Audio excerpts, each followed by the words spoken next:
और जैसे हमने आपको जानकारी दी थी, यूक्रेन के राष्ट्रपति जेलेंस्की ने प्रधानमंत्री मोदी से बातचीत की है। ये इस वक्त की बड़ी खबर है और पहले भी प्रधानमंत्री मोदी से ये दखल देने की गुजारिश की गई थी कि ग्लोबल लीडर हैं प्रधानमंत्री मोदी और ऐसे में वो पुतिन को समझाने का काम वही कर सकते हैं। ये यूक्रेन से पहले भी मांग की गई थी उनके राजदूत की ओर से और अब यूक्रेन के राष्ट्रपति ने खुद बातचीत की है पीएम मोदी से। और इससे पहले पीएम मोदी की पुतिन से भी बातचीत हो चुकी है। अब यूक्रेन के राष्ट्रपति की ओर से क्या अपील की गई है, अब ये देखना बहुत ही अहम हो जाता है। सुरक्षा परिषद में सहयोग दे भारत, ये अपील की जा रही है। अब देखिए, आज ही यूएनएससी में वोटिंग हुई इस मसले को लेकर और पहले भी भारत ने एब्सटेन किया था, वोटिंग में वो शामिल नहीं हुआ था। और कल जो वोटिंग हुई थी, जो निंदा प्रस्ताव पारित करने की कोशिश की गई थी, हालांकि रूस ने उस पर वीटो का इस्तेमाल किया और भारत ने एब्सटेन किया था, लेकिन सुरक्षा परिषद में साथ देने की अपील की जा रही है यूक्रेन के राष्ट्रपति की ओर से। और डिटेल्स हम ले लेते हैं, हमारे सहयोगी मनीष हमारे साथ हैं। मनीष, क्या डिटेल्स हैं? पीएम मोदी से बातचीत की है जेलेंस्की ने, क्या अपील कर रहे हैं वो? जी हाँ, बिल्कुल। देखिए मोहन साहब, थोड़ी देर पहले बातचीत हुई है जिसमें जेलेंस्की ने जो इस वक्त यूक्रेन के हालात हैं उसकी जानकारी दी है, जिसमें उन्होंने कहा है कि 1 लाख के करीब जो रशियन सोल्जर्स हैं, रशियन सैनिक हैं, वो इस वक्त यूक्रेन की धरती पर हैं, जिसको उन्होंने एक तरीके से इन्वाइडर्स बताया है।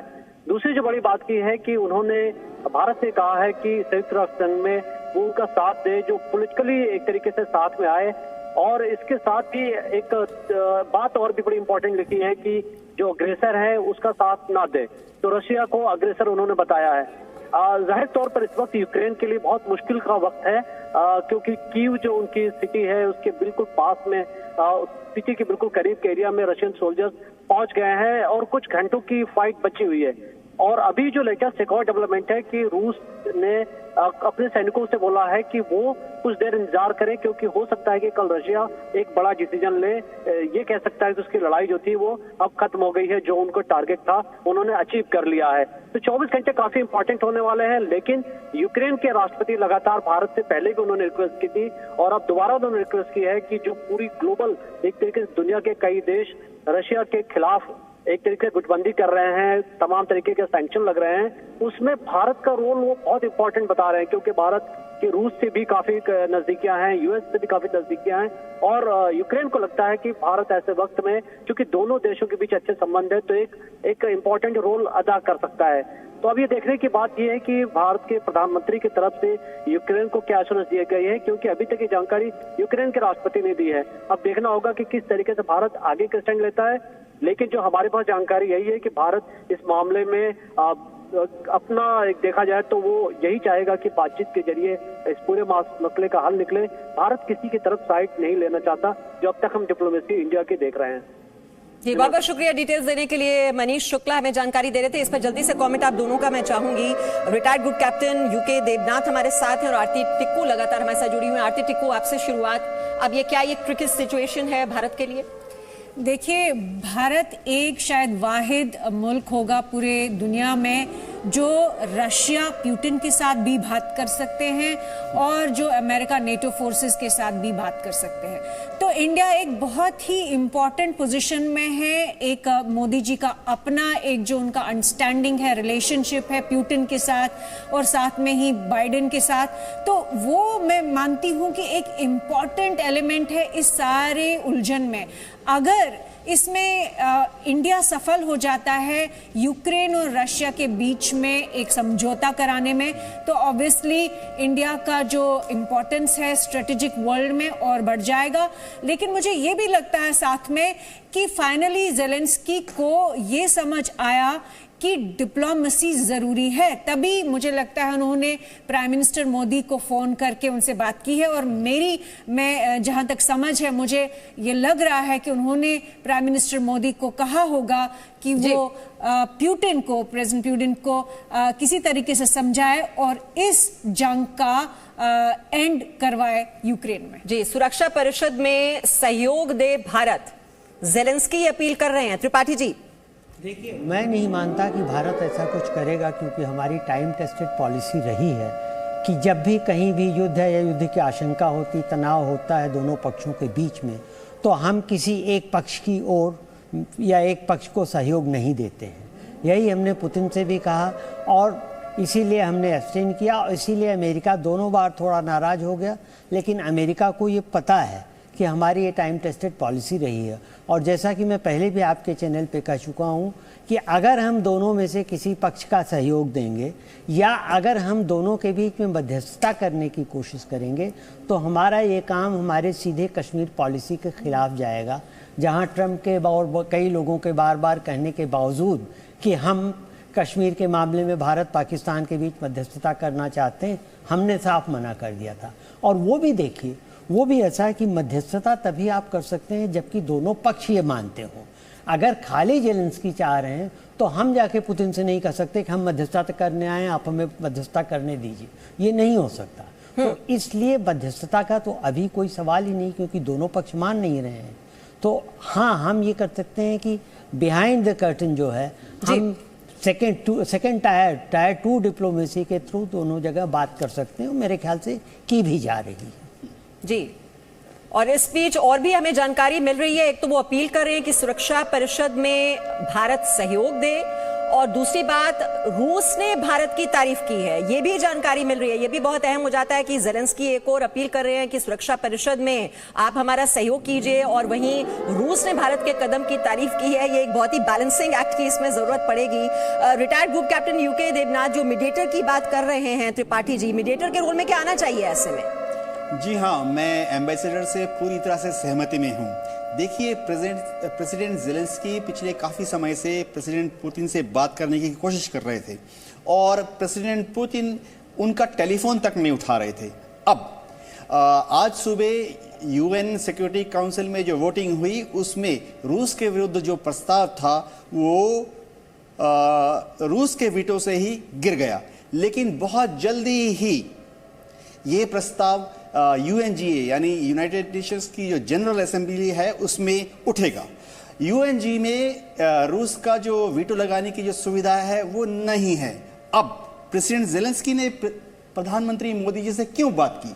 उनका एक ही पर्पस है कि मोदी जी पुतिन के साथ बात करें, भारत और रूस का जो एक बहुत ही निकटतम रिश्ता है उसका इस्तेमाल करते हुए वह पुतिन से बोले, प्रधानमंत्री मोदी जी पुतिन से बोले कि आप कम से कम अपनी जो सेकेंड लाइन डिप्लोमेटिक कैडर है, बैकडोर चैनल है, उसको एक्टिवेट कीजिए और जो सेकेंड रंग लीडर्स हैं यूक्रेन के उनको मिन्स्क में बुलाइए, प्राग में बुलाइए और रशियन जो डिप्लोमेटिक कैडर है उनको एक सहानुभूति के साथ वहां भेजिए ताकि यूक्रेन एक सम्मानजनक स्थिति से सीजफायर को डिक्लेयर कर सके।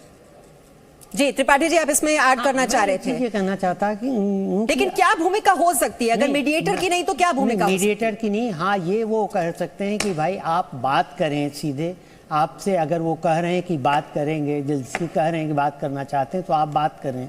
लेकिन उसमें भी एक समस्या ये है कि पुतिन कैन ऑलवेज से कि भाई हम तो बात करने को तैयार हैं कि मिन्स्क में डेलीगेशन भेजिए, हम बात करेंगे, लेकिन वो कह रहे हैं मिन्स्क में नहीं भेजेंगे, वार्सा में भेजेंगे। तो ये समस्या हो सकती है। ये जरूर कहा जा सकता है फिर भी कि भाई कुछ भी हो और आपने अपना एम काफ़ी कुछ प्राप्त कर लिया है, तो अब आपके लिए यही बेहतर है कि आप बातचीत का रास्ता करें। लेकिन हम सीधे सीधे दोनों के बीच में आकर के उनको ठीक है। मध्यस्थ आरती को मैं आपसे भी कमेंट लूंगी, लेकिन उससे पहले हमारे सहयोगी रविंद्र भी हमारे साथ जुड़ गए हैं। रविंद्र, अब राष्ट्रपति ज़ेलेंस्की भारत से अपील कर रहे हैं कि सुरक्षा परिषद में आप हमारी मदद कीजिए, वहीं रूस ने भारत का अभी तक जो स्टैंड लिया है उसकी तारीफ की है। अब ये किस तरह से बैलेंसिंग एक्ट, क्योंकि ये काफी ट्रिकी सिचुएशन हो जाती है भारत के लिए कि उसे क्या करना चाहिए ऐसी स्थिति में जब दोनों मदद की अपील कर रहे हैं? बिल्कुल आप देखिए कि यूएस के प्रेसिडेंट भी चाहते हैं कि भारत एक महत्वपूर्ण भूमिका निभाए, और अब जब यूक्रेन के राष्ट्रपति को सब यूनाइटेड आप देखिए कि यूरोपियन यूनियन के सभी नेताओं से जब मोह भंग हो गया है, यूनाइटेड स्टेट्स से मोह भंग हो गया, तब उन्होंने भारत से अपील की है, भारत के प्रधानमंत्री से अपील की है, उनसे बातचीत की है कि आप इसमें कहीं ना कहीं हमें मदद करिए, जो इन्वेडर है वो अपने वापस हो जाए, जो आक्रमण हो रहा है वो रुक जाए। तो कहीं ना कहीं अब लग रहा है कि जब यूक्रेन के राष्ट्रपति को पूरे विश्व से निराशा हाथ लगी है, तो उनको एक उम्मीद की किरण भारत से लगी है, क्योंकि भारतीय प्रधानमंत्री की जब रशियन राष्ट्रपति से पुतिन से बातचीत हुई, उसके बाद जब भारतीयों की वापसी जिस तरह से हो रही है और कई विमान आपने देखा कि दिल्ली और मुंबई के लिए रवाना भी हुए, छात्र वहां से आ रहे हैं इस मुश्किल घड़ी में, तो अब यूक्रेन के राष्ट्रपति को लग रहा है कि एक ही सहारा है, प्रधानमंत्री नरेंद्र मोदी, वही कुछ कर सकते हैं। इसलिए उन्होंने अपील की है, जबकि हालांकि इतिहास ऐसे गवाह है कि भारत के खिलाफ यूक्रेन रहा है, चाहे वो न्यूक्लियर टेस्ट वाजपेयी की सरकार के समय हुआ हो या दूसरे ऐसे वो पाकिस्तान को चाहे T-70 टैंक का निर्यात करना हो, ये सभी यूक्रेन ने हमारे खिलाफ किया है। बावजूद इसके उसको उम्मीद यही है, यूक्रेन के राष्ट्रपति को यही उम्मीद है कि भारत के प्रधानमंत्री नरेंद्र मोदी उनकी सहायता कर सकते हैं। इसकी मुश्किल के घड़ी में राष्ट्रपति पुतिन को अगर कोई समझा सकता है या उनके आक्रमण को कोई रोक सकता है तो ये केवल प्रधानमंत्री नरेंद्र मोदी। इसलिए वो थक हार कर, विश्व नेताओं से थक हार कर प्रधानमंत्री से अपील की है कि वो इस युद्ध को रोके, इस आक्रमण को रोके। जी बहुत बहुत शुक्रिया डिटेल्स देने के लिए रविंद्र आपका। आरती टिक्कू, अब जो लोग ये कह रहे हैं कि आप क्यों नहीं यहाँ पर जो हमला हो रहा है, जो रूस जिस तरह से आक्रामकता दिखा रहा है, उसके खिलाफ एक सख्त स्टैंड आप क्यों नहीं ले रहे? जो लोग ये कह रहे हैं फिर आप उनके लिए क्या कहेंगे? देखिए, ये बहुत क्लियर है कि रशिया ने अपनी सॉवरेंटी और सिक्योरिटी के नाते उन्होंने आक्रमण किया।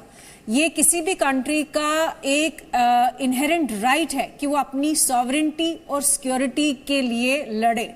इसमें आप किसी को आप दोष नहीं दे सकते हैं। शुरुआत में ही अगर ज़ेलेंस्की ने ये कहा होता कि यूक्रेन नेटो मेंबर नहीं बनना चाहता, शुरुआत में ही अगर उन्होंने ये कहा होता कि वो मिलिट्री बेस अमेरिका को या नेटो फोर्सेस को नहीं देना चाहते, तो ये नौबत आती ही नहीं। दूसरी बात जो मुझे लग रहा है कि इंडिया का रोल, देखिए इंडिया की एक जो इमेज है, वर्ल्ड इमेज है ग्लोबल लेवल पे, एक सॉफ्ट पावर भी है, एक हार्ड पावर भी है।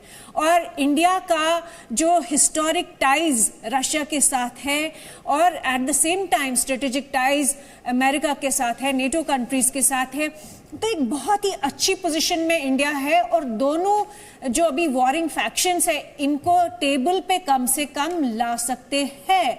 तो ये मुझे लगता है कि बहुत इंपॉर्टेंट रोल इंडिया प्ले कर सकता है, बैकडोर हो या डिप्लोमेटिक चैनल्स हो या किसी और तरीके से हो, लेकिन इंडिया का रोल यहाँ अहम रहेगा। जी, ये जो बात आपने कही इसी पर मनीष शुक्ला भी हमारे साथ हैं। मनीष शुक्ला, जो बात आरती टिक्कू कह रही हैं कि ये रोल तो कम से कम हो सकता है कि आप नेगोशिएटिंग टेबल पर दोनों वॉरिंग फैक्शंस को ला सकते हैं, और जितना महत्व इस वक्त देश का दिखाई दे रहा है, अब देखिए ज़ेलेंस्की भी अपील कर रहे हैं भारत से, उन्हें भी ये एहसास हो रहा है कि भारत कितना इंपॉर्टेंट प्लेयर है और रूस को वो इन्फ्लुएंस भी कर सकता है, प्रभावित भी कर सकता है कि नेगोशिएटिंग टेबल पर बातचीत हो। क्या ये बैक चैनल टॉक्स की क्या गुंजाइश नजर आती है आपको किस तरह के इंडिकेशंस मिल रहे हैं अपने सोर्सेस से? जी हाँ, बिल्कुल। देखिए, जाहिर तौर पर यूक्रेन को मालूम है कि भारत की, चाहे अमेरिका की बात करें, यूरोप के देशों की बात करें या रशियन प्रेसिडेंट से अगर मोदी के नज़दीकियों की बात करें तो बहुत ही क्लोज बॉन्डिंग है। और भारत को हमेशा दुनिया एक इस तरीके से भी देखती है कि वो जो मुद्दे होते हैं, जो इश्यूज़ होते हैं, उसको भारत सही तरीके से एड्रेस करता है। यहाँ पर जिस तरीके से हमने देखा, शुरू में नाटो के कई देश आए यूक्रेन के खिलाफ, यूक्रेन खुद भी एक तरीके से सारी स्थितियों को समझ नहीं पाया। उसको ये लगा शायद कि जब रशियन आर्मी जो उसको लगातार उन्होंने 3 तरफ से घेरे हुई थी, जब कोई भी कार्रवाई करेंगे तो नाटो के देश एक्शन लेंगे। लेकिन आपने देखा कि नाटो के देश सिर्फ बयानबाजी करते रहे, कुछ सैंक्शन लगाने की बात करते रहे, और यूक्रेन की जो उम्मीद थी वो खरा नहीं उतर पाई। और यहाँ पर यूक्रेन बीच में फंसा हुआ है। उसको ज़रूरत है कि ऐसे वक्त में जब यूक्रेन पर पूरी तरीके से कहीं कब्जा न कर ले रशियन आर्मी, ऐसे वक्त में उनको एक उम्मीद की जो किरण है सिर्फ उन्हें भारत से है। और उसके पीछे एक सबसे बड़ी वजह यह है कि भारत की सभी से एक अच्छी नज़दीकियाँ हैं। अगर आपने देखा तो यहाँ पर भारत की स्टैंड को अमेरिका ने भी सीधा एक तरीके से कंडेम नहीं किया। उन्होंने कहा कि चूंकि भारत की रशिया से पुरानी दोस्ती रही है, इसलिए हम ये एक्सपेक्ट करते हैं कि वो अचानक रशिया के खिलाफ नहीं चले जाएंगे। तो जाहिर आज भी अगर आप देखें तो रशिया एम्बेसी ने भारत की तारीफ की है, जो उसका स्टैंड रहा है। तो ऐसी स्थिति में यूक्रेन को लगता है कि भारत अगर पुतिन से बात करेगा और कोई बीच का रास्ता अगर निकलता है तो खून खराबा जो इस वक्त हो रहा है वो रुक जाएगा। और आप ये बात भूलिए मीमांसा कि ये सिर्फ यूक्रेन तक ही ये सीमित रहने वाला है, क्योंकि आप देख रहे हैं उसके आसपास के जो देश हैं, चाहे रोमानिया हो या पोलैंड हो, सब पर इस लड़ाई का असर होगा। अगर लड़ाई एस्केलेट होती है तो दुनिया में बड़ी खतरनाक स्थिति आ जाएगी।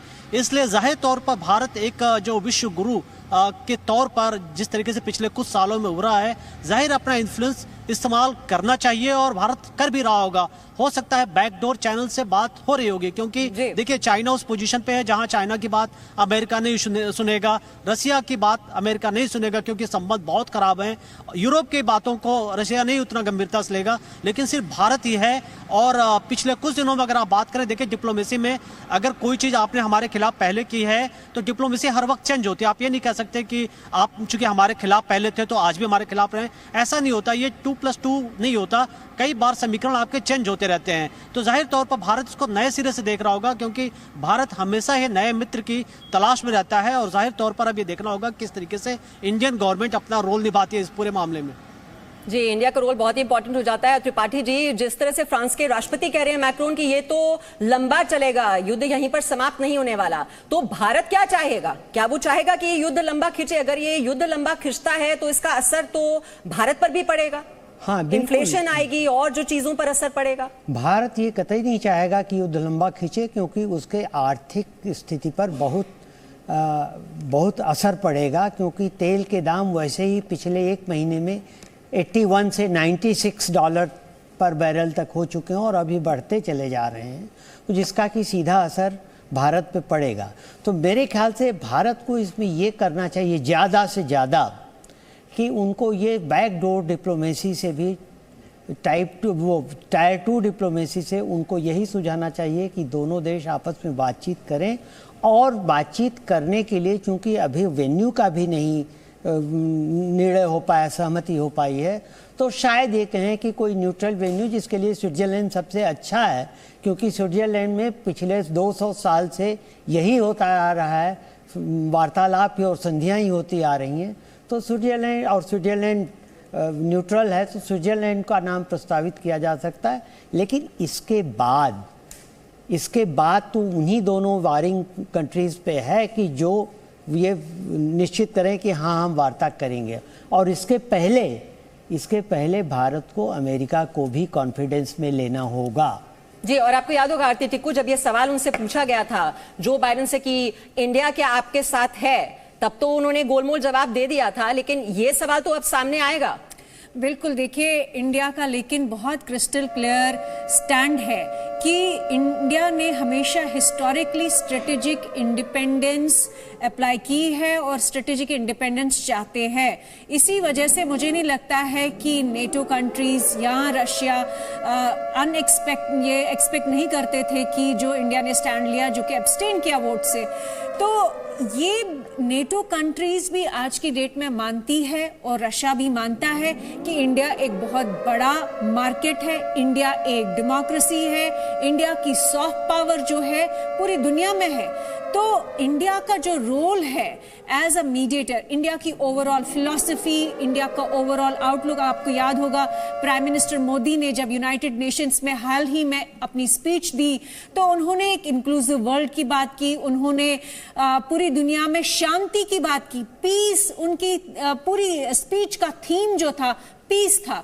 तो कहीं ना कहीं प्राइम मिनिस्टर मोदी इंडिया जो है पीस मेकर का रोल अदा करेगा मेरे हिसाब से, और वो नहीं चाहेगा कि यूरोप में फैक्शनलिज्म हो, यूरोप बढ़ जाए, और वो नहीं चाहेगा कि वेस्टर्न ब्लॉक में डिवीजन आए। ठीक है त्रिपाठी जी, कुछ इसमें ऐड करना चाहिए? मैं ये कह रहा हूँ, सारी सदाशयता या सारी बेनेवलेंस विल के बावजूद मुझे ये डर है कि अगर हम इसमें मध्यस्थता करने की कोशिश करेंगे तो ये सीधे बुमरैंग करेगा हमारी कश्मीर पॉलिसी पे, जहां हम पहले बार कह चुके हैं कि हम दो देशों के बीच की बात को कहीं भी मध्यस्थता किसी और तीसरे की स्वीकार नहीं करते। कि सीधे वहां आ जाए। मैं थोड़ा सा डिसएग्री करती हूं उनके साथ, इसलिए चूंकि देखिए ये एक वॉर सिचुएशन है और ये ऐसा वॉर है कि जो अगर आउट ऑफ कंट्रोल हुआ तो वर्ल्ड वॉर 3 की सिचुएशन हो सकती है। पूरी दुनिया पे इंपैक्ट होगा, सिर्फ 2 कंट्रीज के बीच में नहीं होगा, पूरी दुनिया पे होगा। तीसरी बात, कश्मीर का जो इशू है वो बहुत ही अलग है। यहाँ पे यूक्रेन एक बहुत छोटी सी कंट्री है, उनकी डिपेंडेंस रशिया पे भी थी और है, उनकी डिपेंडेंस यूरोप पे भी है। इंडिया एक सुपर पावर ऑलरेडी है। हम लोगों को मीडिएशन की जरूरत नहीं थी, नहीं होगी और नहीं है। तो मुझे नहीं लगता कि ये 2 केसेस कंपेयर भी कर सकते हैं। इंडिया स्ट्रेटेजिक इंडिपेंडेंस सिर्फ इन इश्यूज में नहीं चाहता है, स्ट्रेटेजिक इंडिपेंडेंस वो अप्लाई करता है, वो इम्प्लीमेंट करता है। और कश्मीर के मसले में तो बिल्कुल क्लियर हुआ तब जब प्राइम मिनिस्टर मोदी की सरकार ने अगस्त 2019 को Presenting B News app available on Google Play and App Store. Download it now.